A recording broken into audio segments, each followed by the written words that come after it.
Profesor dari Universitas Hong Kong telah mengeluarkan peringatan yang menakutkan, bahwa pandemic akan kembali mengancam jutaan nyawa. Pada tanggal 23 Maret NTD TV melaporkan bahwa Profesor Yuan Guoyong, Profesor Mikrobiologi di Universitas Hong Kong, menerbitkan artikel di Singtao Daily Hong Kong yang mengkhawatirkan tentang kemungkinan kembalinya pandemi di China Daratan dan Hong Kong. Profesor Yuan memperingatkan bahwa kegagalan untuk mempersiapkan diri dengan baik untuk kemungkinan tersebut akan mengakibatkan konsekuensi yang sangat buruk, termasuk kehilangan jutaan nyawa dan keruntuhan total ekonomi. Dia mendesak pihak berwenang untuk memprioritaskan kepercayaan pada ilmu pengetahuan, kesehatan mental masyarakat, dan pertimbangan ekonomi secara bersamaan. Dalam artikel yang sama, Profesor Yuan mengungkapkan bahwa dia sebelumnya telah diancam sebanyak 3 kali karena memberikan peringatan tentang pandemi, dimulai dengan wabah flu burung H5N1 di Hong Kong pada tahun 1997. Profesor Yuan juga menyarankan untuk melarang penjualan di pasar unggas hidup, karena dapat menimbulkan bahaya bagi para pedagang dan ancaman yang terkait. Wabah SARS pada tahun 2002 dimulai di Provinsi Guangdong, China, tetapi Partai Komunis China menutupi penyebarannya. Pada tahun 2003, Profesor Yuan memimpin sebuah tim ke pasar satwa liar Dongmen di Shenzhen, di mana mereka melacak virus itu ke inang perantaranya yaitu musang topeng. Hasilnya, dia meminta penghentian segera perdagangan satwa liar untuk memerangi epidemik, meskipun akibatnya dia harus menghadapi ancaman terhadap nyawanya.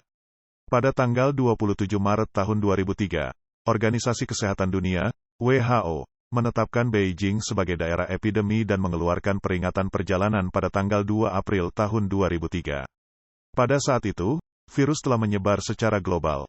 Namun, pada tanggal 3 April tahun 2003, mantan Menteri Kesehatan, Zhang Wenkang, menyatakan bahwa SARS telah berhasil dikendalikan dan aman untuk tinggal, bekerja, dan bepergian di China. 3 tahun yang lalu, Profesor Yuan mengamati bahwa sequencing genetik dari virus corona baru mirip dengan virus corona SARS yang ditemukan oleh timnya. Temuannya itu juga menunjukkan bahwa pasar seafood di Wuhan, China Selatan, mungkin menjadi epicentrum wabah, sebuah klaim yang kembali membuatnya menerima ancaman. Pada awal tahun 2020, epidemi Wuhan pecah dan menyebar ke seluruh China dan luar negeri. Dengan upaya penutupan informasi yang dilakukan oleh pemerintah Partai Komunis China membuat situasi semakin buruk.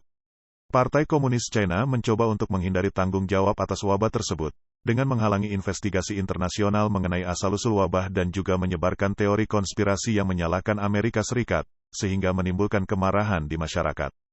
Pada tanggal 18 Maret tahun 2020, Profesor Yuan Guoyong dan asisten Profesor Kehormatan Long Zhenbang secara bersama-sama menerbitkan artikel di harian Mingpao yang berjudul, Pandemi Berasal dari Wuhan, 17 tahun pelajaran yang terlupakan.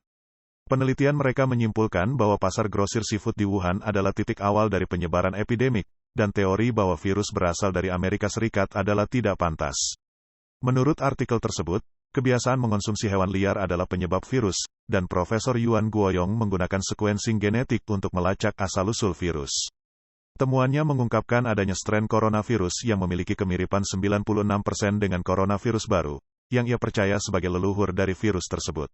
Namun ketika Yuan dan peneliti lainnya tiba di Wuhan pada bulan Januari untuk mengumpulkan sampel dari pasar seafood China Selatan tempat virus ditemukan, pasar tersebut telah dikosongkan sehingga tidak ada bukti yang bisa diselidiki. Yuan memperingatkan bahwa jika pemerintah China terus menghindari kebenaran, membuat kesalahan, dan mengalihkan kesalahan, hal itu bisa menyebabkan pandemi lain yang disebutnya sebagai SARS 3.0 selama lebih dari 1 dekade. Namun demikian, pada malam tanggal 18 Maret artikel tersebut tiba-tiba ditarik kembali, dengan Yuan menegaskan bahwa dia dan Long Zhenbang tidak memiliki kepentingan politik. Ada spekulasi bahwa kedua ilmuwan tersebut ditekan oleh otoritas Partai Komunis China.